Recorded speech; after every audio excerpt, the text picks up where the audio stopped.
শুনামতে চৰকাৰে যেতিয়া এই মন্দিৰটো নতুনকৈ নিৰ্মাণ কৰিবলৈ আহিছিলে তেতিয়া গোটেই গাঁৱৰ মানুহক ৰাতি কিবা সপোন দেখুৱাইছিলে আৰু চৰকাৰে মন্দিৰটো নিৰ্মাণ নকৰি অকল মন্দিৰলৈ যোৱা ৰাস্তাটোহে নিৰ্মাণ কৰিছিলে।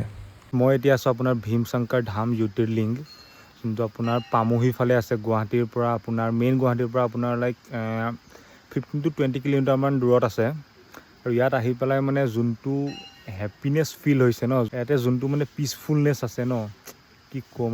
আৰু এই জেগাটো মানে বহুত বেছি মানুহ নাইকিয়া, মানে মানুহ নাই ক'ব গ'লে। তো আজি মোৰমতে বহুত মানুহে গম নাপায় এই জেগাটোৰ কথা। মানে যোনটো মজা লাগিছে ন এইখিনিত বহি পেলাই, একদম শান্ত, মানে কোনো নাই। আৰু এইফালে এখন নদীও আছে, সৰু জুৰি টাইপ এটা আছে, চাব পাৰে এটা মানে এটা সৰু জুৰি টাইপ আছে। আৰু জুৰিটোৰ মাজতে মানে মন্দিৰটো আছে।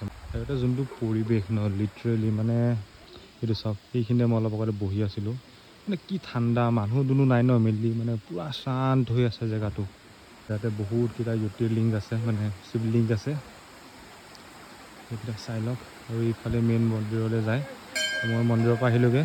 এইফালে আছে আপোনাৰ মেইন মন্দিৰ ভাগ, পানী দিয়া তাতে শিৱলিংগৰ ওপৰত। আৰু এইফালে নামি গৈ মানে যেতিয়া মই ফাৰ্ষ্ট টাইম, মানে মোৰ ফাৰ্ষ্ট ৰিয়েকশ্যনটো এনেকুৱা আছিলে যে ভাই কি জেগা পাই গ'লোঁ। মানে লাইক মই এক্সপেক্ট কৰিছিলোঁ ধুনীয়া হ'ব বুলি, বাট ইমান যে ধুনীয়া হ'ব মই কেতিয়া এক্সপেক্ট কৰা নাছিলোঁ। আৰু এইটো হৈছে আপোনাৰ মন্দিৰৰ মেইন গেটটো, চাই লওক। আৰু বাটত যাওঁতে আপোনালোকে ধুনীয়া এটা গণেশৰ মন্দিৰো পাব।